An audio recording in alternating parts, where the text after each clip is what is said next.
Right. Evening video. I've got time, nothing better to do. And Martin's just commented. And I said I'll do it in number 12, but I had some ideas ready anyway. So I'll go through Martin's comment and see how it kicks things off. You don't have control and there is no free will or an I, but that serious business was already understood long ago, so let's move on to the entertainment part. Well said to say it's entertainment. What I find interesting is how the thoughts help to create feelings and then turn them into actions. For example, violence. The typical 2-year-old, and that's 2-year-old, a 2-year-old type brain, is very violent towards his own body, eating too much, smoking and drinking, etc., and maybe violent to others in the world, swearing in traffic and generally, stuff. Let's define violence as the undue use of force. Why is the build-up of thoughts, feelings creating an undue use of force? ? In a Lisa-type brain, this problem seems to be resolved. An enlightened type person applies the right amount of force in daily life and is not masochistic towards his body. Self-violence. Is it because he is aware of the thought, feelings, action loop that he is not getting carried away with it? Maybe he doesn't need a release because there's no build-up, or because he sees that the thoughts are bullshit anyway, especially if virtue signaling. So let's close this down.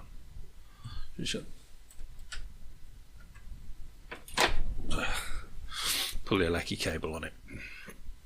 Right. I was giving this some thought and repotting some chili peppers this afternoon, and each one had its little lolly stick in with its name written on of its type, and you put them in to say which one's which, and as you pot up you got to remember which is it and transfer them up. I kind of had a thought and I wanted to change what I said this morning for emotions and feelings, change them over. Like I would change over by mistake would be the little lolly sticks for the chili peppers. But I'll tell you why. I don't think I will,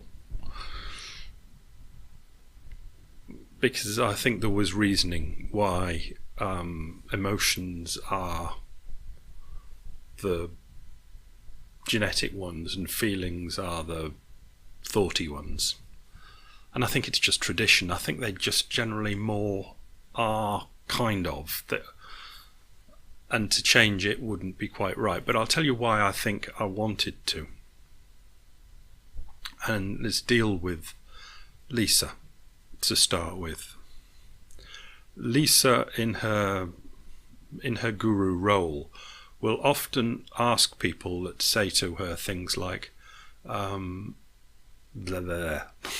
She'll say, well, where do you feel this?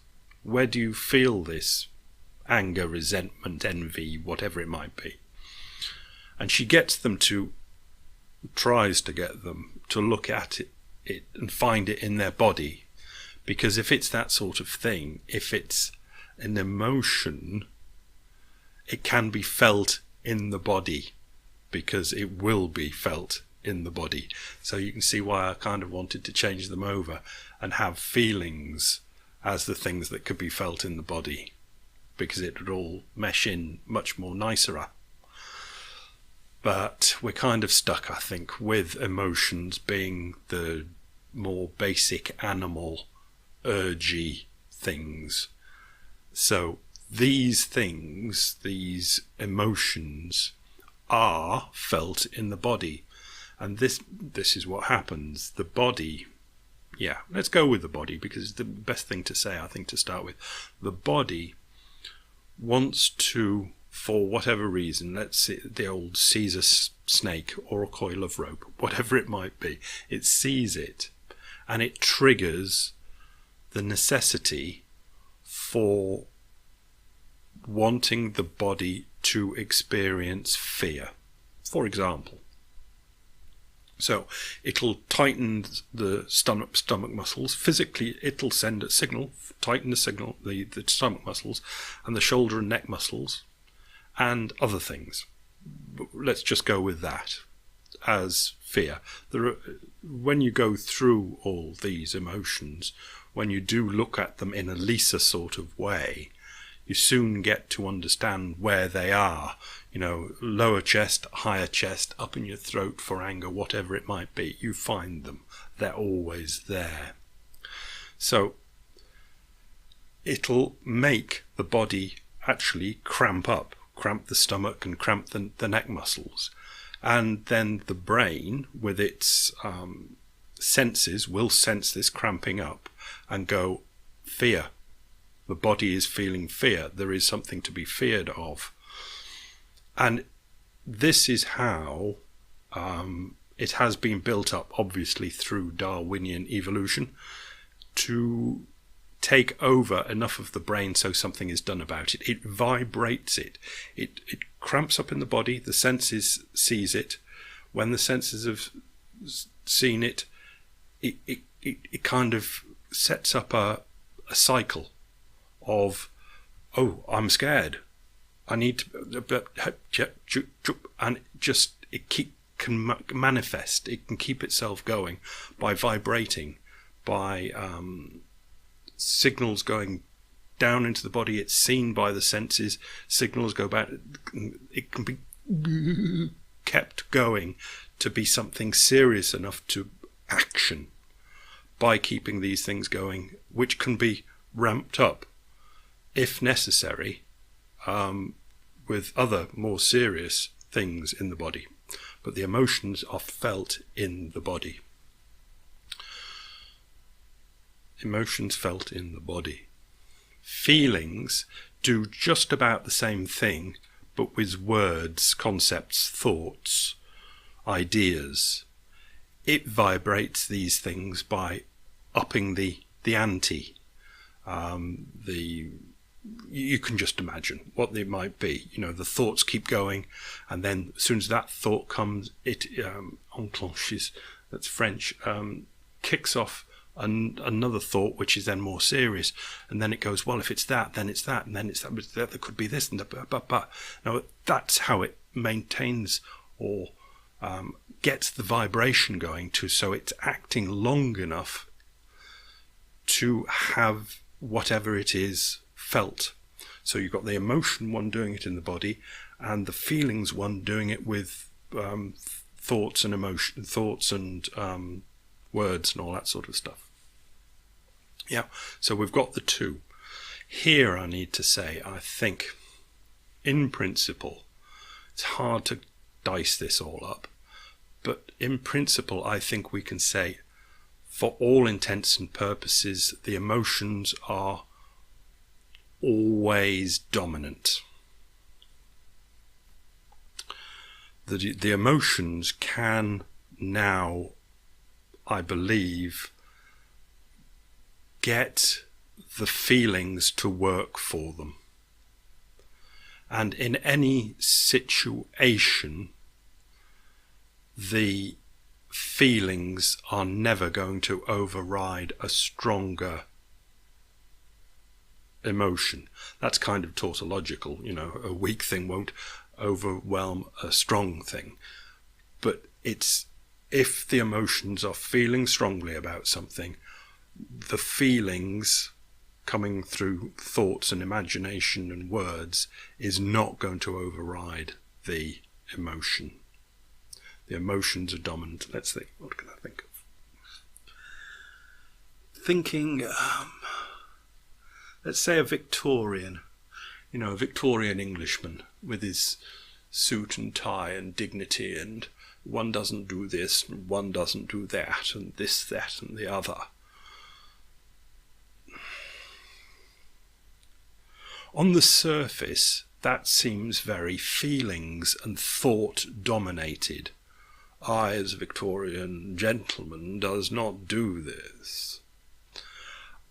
I think if that properly dissected, it will be found that an emotion such as pride will be at the bottom of it and will have harnessed up the feelings and the justification from thoughts and words and concepts to basically the Victorian is talking bullshit about one doesn't do this because one is a gentleman.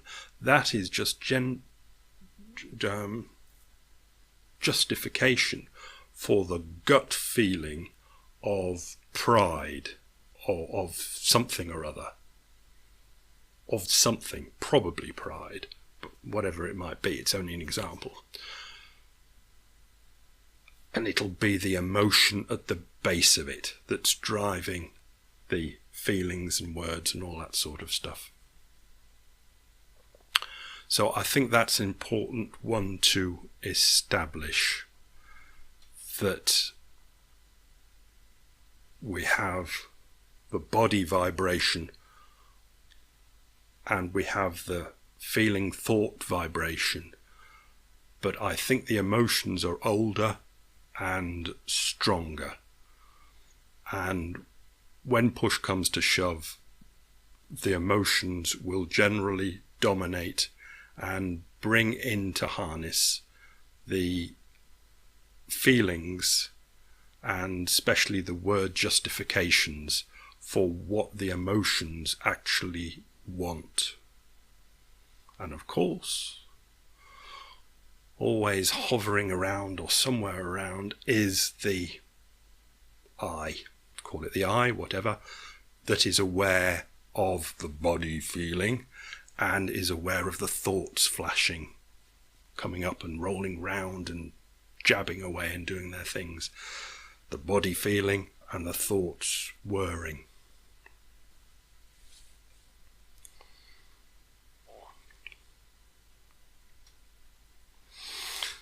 And going back a couple of,